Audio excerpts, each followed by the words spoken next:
Good evening. It's 9 p.m. on the West Coast, and you're tuned in to the ILEG radio show, coming at you live from the heart of Oregon's Willamette Valley, broadcasting around the world on radio.ileducationgroup.org and ionGlobalPolitics.com.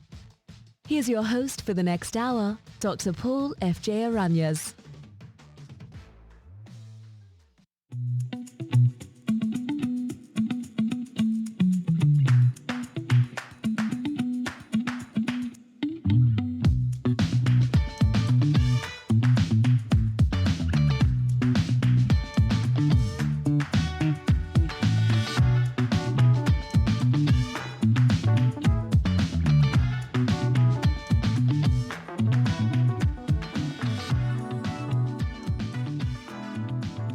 And a good evening to you. Happy New Year to you, 2023. A new year. Hope you're gathering your New Year's resolutions and already in progress on making a great 2023. Now, we have a lot to talk about. 2023, what does it hold? This is a New Year's show. Already, the Congress has passed the Omnibus legislation, $1.7 trillion. And at first glance, Democrats are hailing it as a win, a victory for social programs. But if you look closer at it, why in the world is Senate Minority Leader Mitch McConnell also claiming it as a victory? He touted the year-end deal, the spending package, as a victory for Republicans. Perhaps the two sides are not that far apart. After all, the uniparty, the one party that Ralph Nader has talked about for so many decades, that we have talked about for so long. Why did he hail this spending package? Well, he said that the boost in defense spending was above the rate of inflation, and the increase in non-defense spending was at a lower rate than inflation, effectively resulting in a cut. So basically, with inflation, all the money that's going to, there was an increase in spending for the military budget, like we need that. All that money, what was it, 800 and some odd billion dollars, approaching $1 trillion. It was 800 something billion dollars. And the non-defense spending, which also included veteran benefits, those were not put under the rubric of defense spending, came in around 700 something billion dollars. And so we have 40 million, approximately, a little under 40 million people living under the poverty line in this country. We have 4.2 million youth at any given time that are homeless in America. And, as I was looking closer into this, into the numbers, it really strikes you at the phoniness of the PR surrounding these programs. Now, any increase, any benefits that are going out are important because they're helping people, but it's so underfunded and the priorities are so mismatched, are so out of whack that it's shocking when you actually look at the numbers and you look at what is actually happening. For instance, they increase what is called Section 8, which is HUD, Housing and Urban Development housing vouchers towards rent. And for low-income people under the poverty line, they get a reduction in Section 8 housing that qualifies. There's a whole scheme that goes along with that. So they added vouchers. But as I said, there's 40 million people in this country that are living below the poverty line. That's something like 7 million families. These housing vouchers, they're tied with the private market. So the rates go up, the rent goes up. It's not like they're government-owned housing.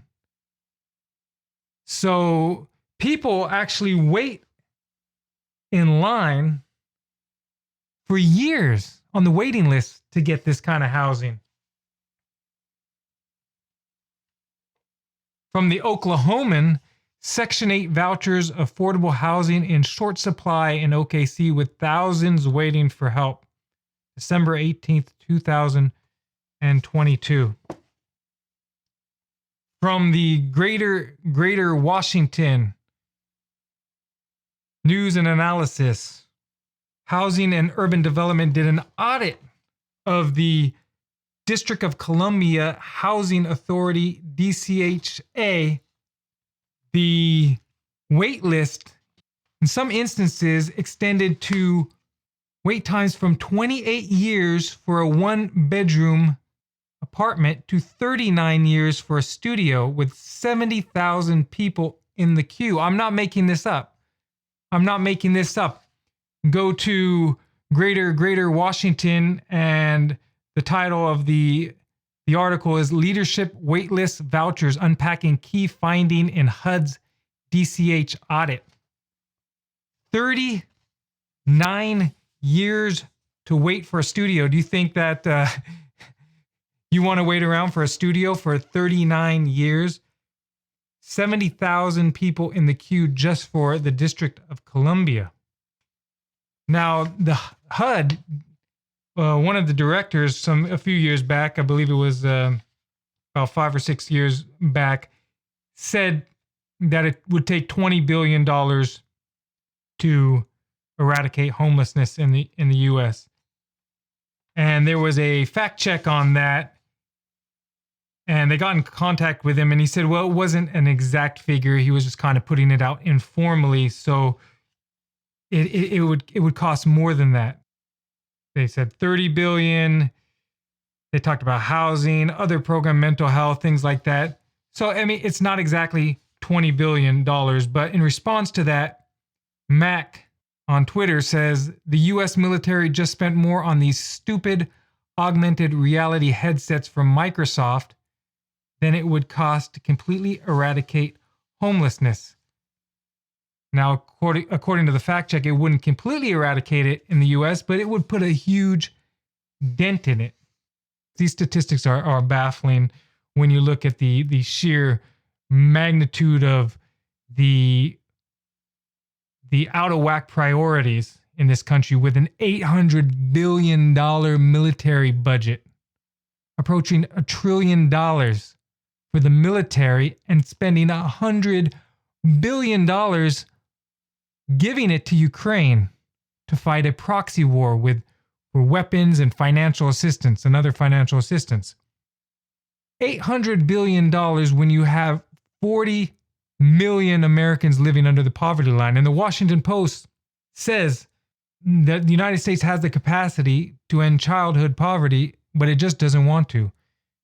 Because during the pandemic with the child tax credit, this country had childhood poverty. But then they let that tax credit expire. They said it was too expensive. But they got endless amount of money for the military, for war. Not even their own wars, but other people's wars. We have congressmen, we have government officials that are egregiously out of touch with what's happening in the low-income brackets and the poor of this country. The question is this country, does it even care about the poor? Does it care about those that are suffering? Or are they just thrown a bone, a biscuit, just enough to keep them in line, keep them voting, keep them thinking that they're going to actually solve a problem? It doesn't seem like they actually want to solve the problem of poverty. I mean, the Washington Post is saying that, hey, the United States can solve childhood poverty. It was halved during the pandemic, during 2021, with the child tax credit, but Congress let that expire. They let it expire because they didn't want to pay for it, but they have $1 trillion military budget and $100 billion going to a proxy war. December 30th, 2022, the Seattle Times has an article entitled "Housing One of the Biggest Predictors of Getting Kicked Out of Washington Schools." Talks about a woman and her daughter trying to board a Seattle City bus to avoid the school bus outside of the homeless shelter that they moved in during the summer. Kids picking on her, calling her a little dirty shelter kid. Quote, that's a quote. And it just goes on and details the ways that housing, quite naturally, it doesn't take a scholar to figure out that's going to affect school performance, that's going to affect behavior, and it doesn't seem like the government wants to do anything seriously about it. What do they say about Ukraine? As long as it takes. They're committed to that proxy war. They're committed to trying to hurt Russia. While we have homeless students in this country sleeping in cars at night, sleeping in shelters, sleeping in abandoned buildings. Something like, what's the number? 40,000 in Washington State. It's 1,000 in Vermont, 40,000 in Washington, but it's in every state. It's across the country. And it doesn't seem like this government, any government in this country, wants to solve the problem. They just want to perhaps make it a little better, just enough for to keep the voters in line. They have the money. There's more than 300,000 Iowans didn't have enough to eat in a week. December 29th, 2022, Des Moines Register Online. From October, nearly 10% of New York City students were homeless last year, according to a report. That's 1 in 10 students were homeless in New York City last year. That's a total of 104,383 children lacked permanent housing last year across the district and charter schools, according to an annual report released by Advocates for Children New York. They said that would make up like one of the biggest, if not the biggest, one of the biggest school districts in the country. If these 100,000 children made up their own school district, it would be a district larger than 99.5% of all other districts nationwide, Kim Sweet, executive director of Advocates for Children, said in a statement.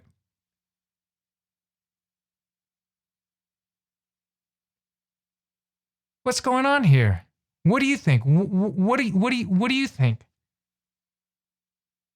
Are they serious? Is this country actually, do they actually care about the poor? Or is this country just about rich people? And the poor must serve. They must clean the streets. They must mop the floors, serve your food, and get out of the way. And if they fall through the cracks by the millions, then, they're just forgotten. And every administration, the Democrats come along and say, well, we're going to reduce poverty by 20%. But here's $1 trillion for the military. Here's $100 billion for the proxy war in Ukraine. There's another way of thinking about this, because this has a spiritual dimension. Everything does have a spiritual dimension. We often think of the government as not fulfilling its duty to its people, as shirking its duty. But maybe it's even more than that. If you take it from a spiritual dimension, Saint Basil of Caesarea said, "The bread which you keep belongs to the hungry, that coat which you preserve in your wardrobe to the naked, those shoes which are rotting in your possession to the shoeless, that gold which you have hidden in the ground to the needy. Wherefore, as often as you were able to help others and refused, so often did you do them wrong. And St. John of Chrysostom says, the rich hold the goods of the poor, even if they have inherited them from their fathers, or no matter how they have gathered their wealth. Deprive not the poor of his living. To deprive is to take what belongs to another. The rich man is a kind of steward of the money which is owed for the distribution of the poor. For his goods are not his own, but belong to his fellow servants. I beg you to remember this without fail, that not to share our own wealth with the poor is theft from the poor and deprivation of their means of life. We do not possess our own wealth, but theirs. Well. What are the early church fathers saying? They're saying that it's not a shirking of duty, but it's theft. That the rich are actually stealing from the poor. Now, this isn't Lenin or Marx or Che Guevara or Castro or even Hugo Chavez. These are the early church fathers of Christianity. These are saints. And they're telling you what the gospel message is. Because Jesus laid it out perfectly clearly when he said, when they asked, when did we not give you food or drink? He said, whatever you did not do to the least of me, my people, you did not do unto me. Begone, I do not know you. It's in the Bible. It's in the Bible. So it's a wonder that so many in our country in positions of power talk about Christian, Judeo-Christian values and talk about Christianity. And yet year after year, decade after decade, we can have a situation where the priorities in favor of militarism, in favor of the rich, to the detriment of the poor, seem constant. And you have to ask yourself, are you wasting your time dealing with American politics? Now, any increase in benefits is important because it helps some people out. So it's not a complete waste of time. It's not a waste. But you have to have a certain philosophy about it. You have to be grounded in other than something than the Democrats and Republican Party politics. It has to have a spiritual basis to make sense, to continue on advocating, because otherwise it seems fruitless, because they keep doing the same thing over and over. I want you to let me know your thoughts at 1-888-974-ILEG. That's 4534. 1-888-974-ILEG. So the homeless population, student population, is also increasing in many places, but here's an article of the student population, the homeless student population increasing in southern Utah from December 31st, 2022. Of the 33,074 students enrolled in the Washington County School District, Carr said 626 are considered homeless as of December 1st. That is up from 431 in September. Breaks down to 334 male students and 292 female students. It's sad because it continues, and there's so much PR when it comes to party politics. The fact is, I looked on Twitter and saw Democrats raving that the Biden administration had halved childhood poverty. The reality is, when I dug a little deeper, they're talking about the child tax credit that was temporary. And as soon as that expired, 4 million children expired in December 2021, and in January, 4 million children were thrown into poverty, back into poverty. So how can Democrats go around lauding how they have poverty as if that was permanent, as if that sustained itself? There may be some other social programs that helped employment. The issue is that the problem of poverty and homelessness hasn't gotten better. It's still there. And anybody who has a car and drives through any major American city, even mid-sized cities, even some small towns, you see the poverty, you see the tents, you see the homelessness.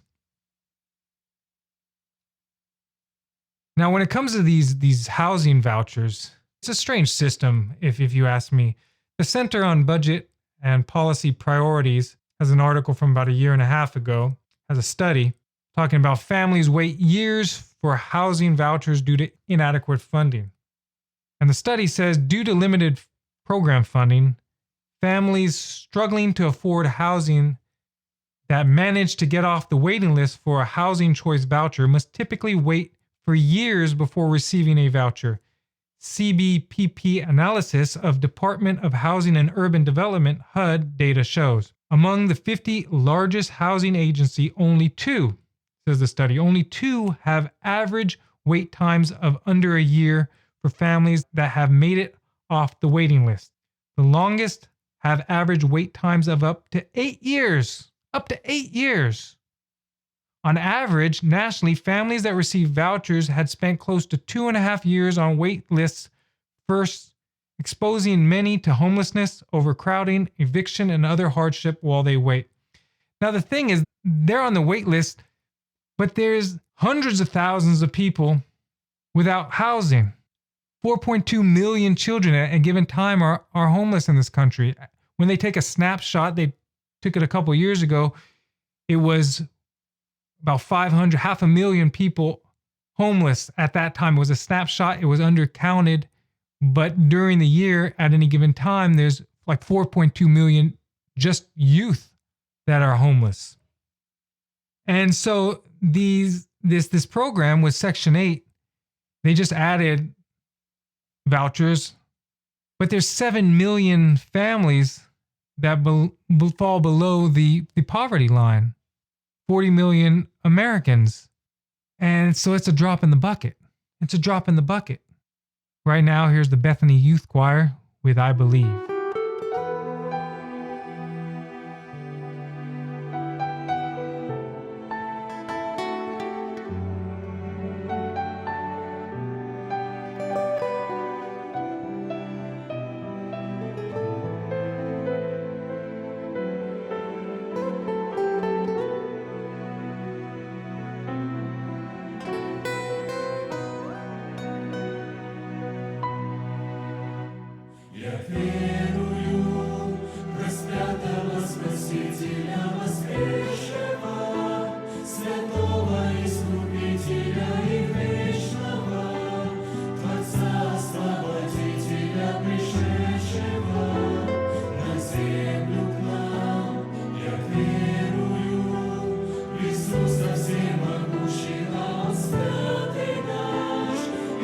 Я буду славить каждый миг и час.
hope you have a great New Year's, a great 2023. Get all your New Year's resolutions in gear and start working on those.